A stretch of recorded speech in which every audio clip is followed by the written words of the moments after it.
The Panhandle Charitable Open, already in its 15th year, has raised thousands of dollars for local charities. This premier charity golf event has grown tremendously over the past several years, so much that a second golf course and a party has been added to the festivities. It's a fun way for golfers and non-golfers alike to give back to the community. Here to tell us more about how you can get involved is John Peacock, president of the Panhandle Charitable Open. Thank you for being here, John, and welcome back. It's my pleasure. I love doing the show.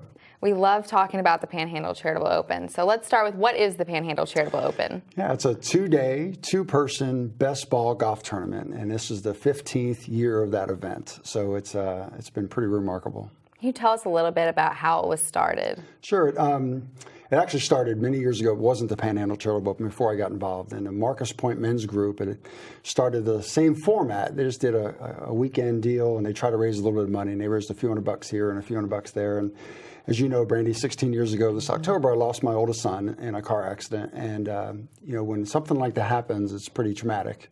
And you have two choices in life. You can either die emotionally with that person, which I've seen people do, or try to do something really good out of something really bad. And we chose the latter, and the communities responded. And from there, I got involved, and I took over that small event, and we made it a real 501c3.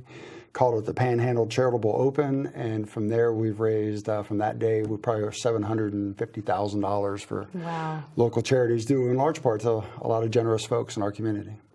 Can you tell us a little bit? I know Council on Aging is fortunate to be one of the primary charities. Can you tell us a little bit about the other charities involved? Sure. Council on Aging is certainly, they had their own golf tournament years ago, and I was involved on the board, and I said, why don't we just combine the two? And that's happened a lot, actually. And Child Guardian was actually the first major charity, and we added Council on Aging, and then a few years went by and said, we need more people involved and grow this thing. So we got the Gulf Coast Kids House involved. And so they brought in a whole new scope of folks, and it grew. And last year, unfortunately, a couple of years ago, Nels and Abby Offerdahl lost their oldest daughter, Ashley, very suddenly. And their main passion was the Children's Home Society. So we kind of brought them on board. And, it's just grown again. So now we have those four major charities, and next year we'll probably add another one. And it's just continues to grow. So those four major charities get about 60-something% of the take. And last year, the total pot was $170,000 net after expenses. Wow. So give a lot of money away to those four main charities. And then we also sprinkled money around to some other charities, and because a lot of people get involved and help in some way or another. And we try to take care of folks. Like, our main sponsor is a Escambia County Sheriff's Office. Sheriff David Morgan is incredible with his use of the drug money that we get in this community. Unfortunately, there's that money there, but since it's there, he uses it for great purposes. So we're able to kind of vet a lot of organizations like the Favor House, who does remarkable work with women that have been abused in this community, and we're able to give them some money, and Big Brothers Big Sisters and some other folks give money to kind of help out those nonprofits. A lot of people don't understand the nonprofit need in this community is huge. With 35-40% poverty rate, there's a lot of people need help. And without the use of money like that money would fall to taxpayers, right? So we'd have to raise our taxes to pay for those things. So what a great use of those kind of funds that are ill-gotten gains, so to speak, and turn it into something really positive. So I applaud Sheriff David Morgan for doing that kind of work. Absolutely, and I know Council on Aging is thankful for all the support you've given us. It's been tremendous. Well, let's get down to the nitty-gritty. All right. The event engages, I want to stress that it's both for golfers and non-golfers. Yeah. So let's talk about the party that happens before. Sure. Started out as a two-day golf tournament, and there's so many people in this community that want to help, and they say, well, we just don't golf. So I said, I got an idea. So we moved the live and silent auction from the golf course to the night before and called it a F-O-R-E, charity tee-off party. It's about as creative as I can get. Yeah, about as creative as I can get. And the first year we had a band, kind of a normal local band, Mass Confusion. They do a great job, but they're everywhere.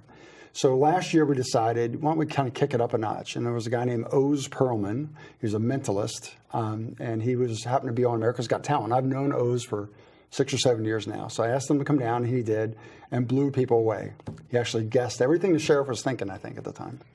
Anyway, it was really a fantastic event. So we're bringing them back this year again as an encore performance, and we've gotten great reviews. And, what happens at those events, every dollar that's raised from sponsors ends up going to charity, because what we do between the live and silent auction, a raffle tickets, some stuff we do at the golf course, all of those things pay for the expenses. So every dollar raised from sponsors goes right to charity. So there's absolutely no administrative costs or expenses coming out of the dollars given by a sponsor or a donor. So I know I went to the party last year, and it was incredible. The food was delicious. Yeah. It's Four Seasons again. Four Seasons coming back again. Yeah. I'm really excited about that. If you want some good soul food, go and visit them on Palafox. They do a great job, and they do a wonderful job for us. There's so many great people to help us out. Can you tell us about what's the date of that event and the cost of the tickets? Sure. The September 29th is the party, and really that is pretty much limited to sponsors. So you have to be a sponsor, one of the many packages.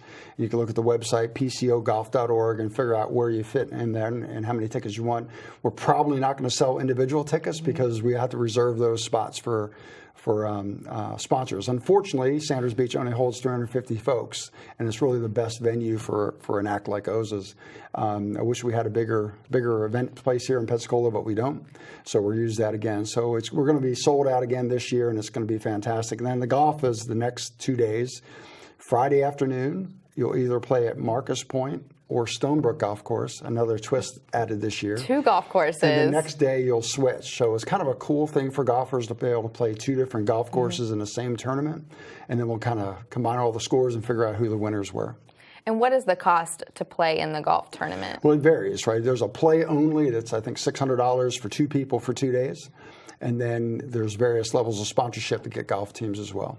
Are you still seeking sponsorships Absolutely. right now? We'll take money up to the last day to try and help charity. So obviously some of the bigger things are taken. The title sponsor with the sheriff's office is taken, but we got quite a bit of money in just recently. So we're taking money as long as people write the check. So Wonderful. It's only about 2 months away from today, so we're coming down to the deadlines, but we can still take sponsorships. Wonderful. And if you can't attend the party or the golf tournament, there's another way you Absolutely. can get involved. Yeah, you can buy raffle tickets, for example. Beret Jewelers does a great job of donating some great jewelry, and I think we're selling 300 tickets this year at $50 a piece. You have a wonderful opportunity, and he added a twist this year. Even if you don't win, you can actually take your ticket stub in and get $50 off your next purchase. So sign me up. Yeah, what a great way, right? Christmas is coming up. It'll be here before we know it. No doubt. So it's a great way to help in a way. Just in auction items, donations, of course, ditty bag stuff. If businesses are out there and want to contribute something in the golfer's gift bag, that would be great too. Well, I know we are looking forward to the event, so let's go over all of the contact information before we wrap up here. Absolutely. You always call me on my cell, 712-7466, or you can go to the website, PCOGolf.org. Awesome. Thank you so much, John. We are looking forward to the event this year. I'm looking forward to October 2nd. Yes. Yes, I bet you are. When it's over, we can start distributing checks. Yes. That's always fun. Thank you for being here. Thank you.